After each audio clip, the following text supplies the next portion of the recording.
ओम शांति। 27 अप्रैल 2021 की मुरली है। बाबा ने कहा, मीठे बच्चे, तुम्हारा स्वधर्म शांत है। सच्ची शांति शांति धाम में मिल सकती है। ये बात सबको सुनानी है। स्वधर्म में रहना है। प्रश्न है, कौन सी नॉलेज एक बाप के पास है जो अभी ही तुम पढ़ते हो? उत्तर है, पाप और पुण्य की नॉलेज। भारतवासी जब बाप को गाली देने लगते हैं तब पाप आत्मा बनते हैं, और जब बाप को और ड्रामा को जान लेते तब पुण्य आत्मा बन जाते हैं। ये पढ़ाई तुम बच्चे अभी ही पढ़ते हो। तुम जानते हो, सबकी सदगति देने वाला एक ही बाप है। मनुष्य को सदगति अर्थात मुक्ति, जीवन मुक्ति दे नहीं सकते। गीत है, इस पाप की दुनिया से कहीं और ले चलो। ओम शांति। बाप बैठकर बच्चों को समझाते हैं कि यह पाप आत्माओं की दुनिया, या भारत को ही कहेंगे कि भारत पुण्य आत्माओं की दुनिया थी, जहाँ देवी देवताओं का राज्य था। ये भारत सुखधाम था और खंड नहीं थे। एक ही भारत था। चैन अथवा सुख उस सतयुग में था जिसको स्वर्ग कहते हैं।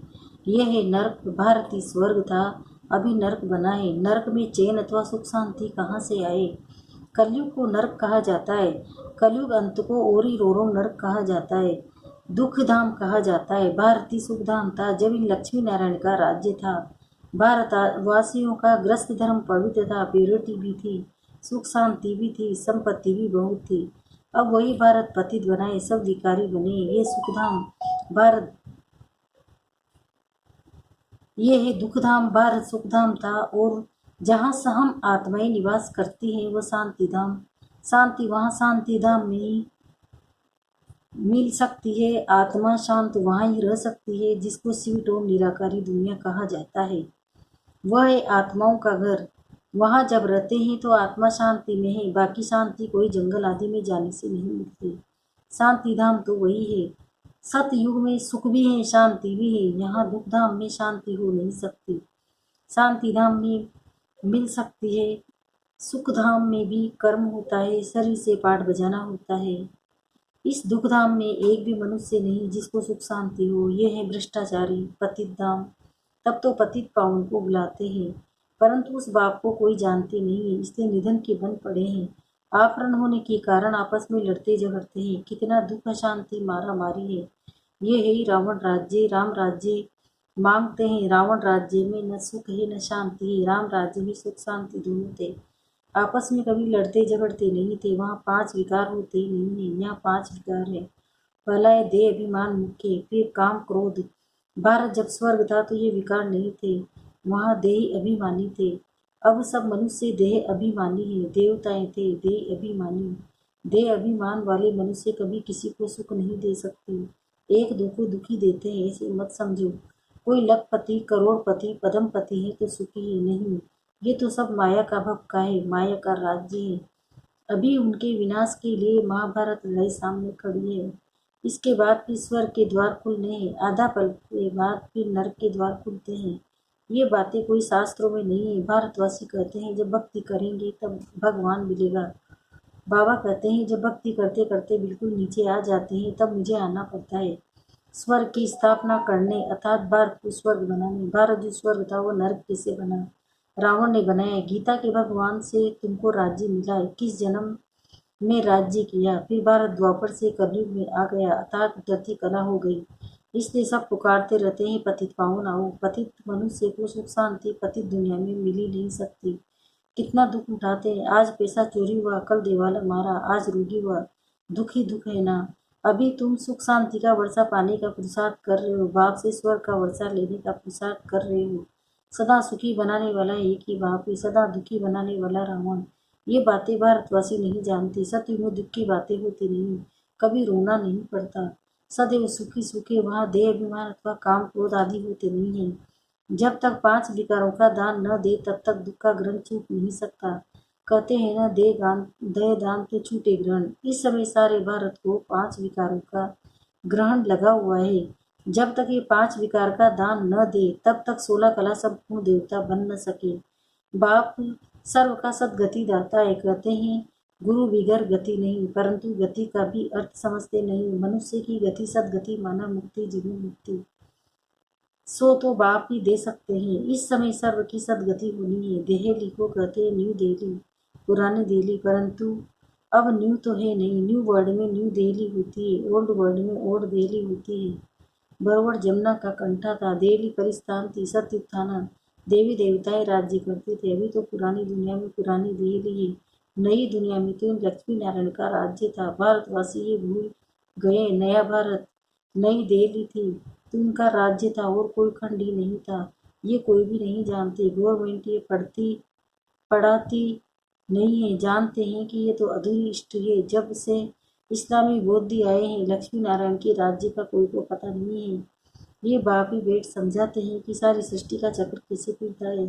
जब भारत स्वर्ग था तो गोल्डन एज था, अब वही भारत देखो क्या बन गया है। फिर भारत को हीरे जैसा कौन बनाए। बाप कहते हैं जब तुम बहुत पाप आत्मा बन जाते हो तब मैं आता हूँ पुण्य आत्मा बनाने। ये ड्रामा बना हुआ है जिसको कोई भी नहीं जानते। ये नॉलेज सिवाय बाप के कोई दे न सके। नॉलेजफुल बाप ये वह आकर पढ़ाते। मनुष्य मनुष्य को कभी सदगति दे नहीं सकते। जब देवी देवताएं थे तो सब एक दूसरे को सुख देते थे, कोई भी बीमार रोगी नहीं होते थे। वहाँ तो सब रोगी हैं। अब बाप आए हैं फिर से स्वर्ग बनाने। बाप स्वर्ग बनाते हैं, रावण नर्क बनाते हैं। ये खेल है जिसको कोई भी नहीं जानते हैं। शास्त्रों का ज्ञान है, फिलोसॉफी भक्ति मार्ग, ये कोई सदगति मार्ग नहीं है। ये कोई शास्त्रों की फिलोसॉफी नहीं है। बाप कोई शास्त्र नहीं सुनाते, यहाँ है स्पिरिचुअल नॉलेज। बाप को स्पिरिचुअल फादर कहा जाता है, वह आत्माओं का बाप। बाप कहते हैं मैं मनुष्य सृष्टि का बीज रूप इसलिए नॉलेजफुल हूँ। इस मनुष्य सृष्टि रूपी झाड़ की आयु कितनी है, कैसे वृद्धि को पाता है, फिर कैसे भक्ति मार्ग शुरू होता है, ये मैं जानता हूँ। तुम बच्चों को ये नॉलेज देकर स्वर्ग का मालिक बनाता हूँ, फिर तुम मालिक बन जाते हो। ये नॉलेज तुमको एक ही बार मिलती है, फिर गुम हो जाती है। फिर सतयुग त्रेता में इस नॉलेज की दरकार नहीं रहती। ये नॉलेज सिर्फ तुम ब्राह्मणों को है, देवताओं में ये नॉलेज नहीं है। तो परंपरा से ये नॉलेज आ न सके। यह सिर्फ तुम बच्चों को एक ही बार मिलती है, जिससे तुम जीवन मुक्त बन जाते हो, बाप से वर्षा पाते हो। तुम्हारे पास बहुत आते हैं, बोलते हैं मन की शांति कैसे मिले, परंतु ये कहना भूल है मन बुद्धि आत्मा के आर्गन से, जैसे शरीर के आर्गन से आत्मा को पत्थर बुद्धि से पारस बुद्धि बाप ही आकर बनाते हैं, जो सत्य त्रेता तक चलती है। फिर पत्थर बुद्धि बन पड़ते हैं। अभी तुम फिर पत्थर बुद्धि से पारस बुद्धि बनते हो। तुम्हारी पारस बुद्धि जो थी उसमें खाद मिलती गई है। अब फिर पारस बुद्धि वैसे है कैसे है। बाप कहते हैं आत्मा मुझे याद करो, याद की यात्रा से तुम पवित्र बनेंगे और मेरे पास आ जाएंगे। बाकी जो कहते हैं मन की शांति कैसे मिले, उन्हें बताओ कि यहाँ शांति हो कैसे सकती है। यही दुखधाम, क्योंकि विकारों की प्रवेशता है। ये तो बेहद के बाप से ही वर्षा मिल सकता है। फिर रावण का साथ मिलने से पतित बन जाते हो, फिर बाप द्वारा पावन बनाने में से कर लगता है। अभी तुम आए हो बाप से जीवन मुक्ति का वर्षा लेने। बाप जीवन मुक्ति का वर्षा देते हैं और रावण बंद का श्राप देते हैं। इसलिए दुखी दुखे ड्रामा को जो भी जानना है, दुखधाम में किसी को सुख शांति मिल न सके। शांति तो हम आत्माओं का स्वधर्म है, शांति धाम हम आत्मा का घर है। आत्मा कहती है हमारा स्वधर्म शांत है। ये शरीर बाजा नहीं बजाता हूँ, बैठ जाता हूँ, परंतु कहाँ तक बैठे रहेंगे, कर्म तो करना ही है ना।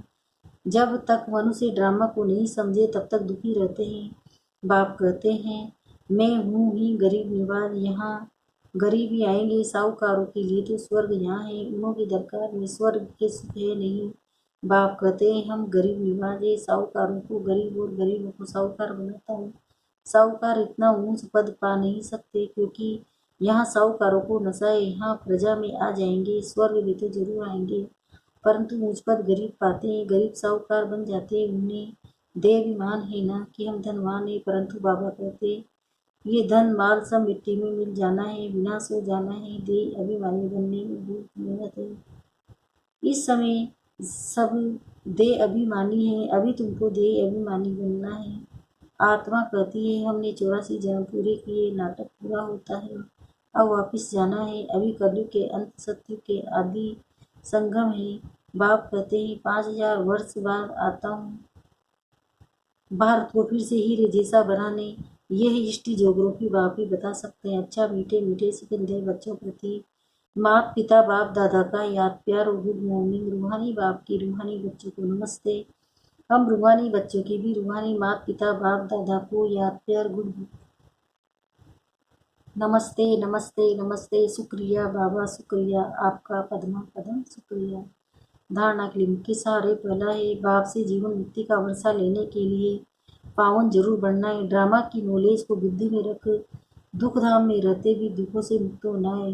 दूसरा है, धन माल का साहूकारी का नशा छोड़ देह अभिमानी रहने का प्रसार करना है। वरदान, महान और मेहमान इन दो स्मृतियों द्वारा सर्व आकर्षणों से मुक्त बनने वाली उपराम और साक्षी भव। उपराम व साक्षीपन की अवस्था बनाने के लिए दो बातें ध्यान कर रहे। एक तो मैं आत्मा महान आत्मा हूँ, दूसरा है आत्मा अब इस पुरानी सृष्टि में व इस पुराने शरीर में मेहमान हूँ। इस स्मृति में रहने से स्वतः और सहज ही सर्व शक्तियाँ व लगाव की आकर्षण समाप्त हो जाएगी। समझने, महान आत्माओं से जो साधारण कर्म व संकल्प संस्कारों के वश चलते हैं वो परिवर्तन हो जाते हैं। महान और मेहमान समझकर चलने से महिमा योग्य भी बन जाएंगे। स्लोगन है, सर्व की शुभकामना और सहयोग की बूंद से बड़ा कार्य भी सहज हो जाता है। ओम शांति। ओम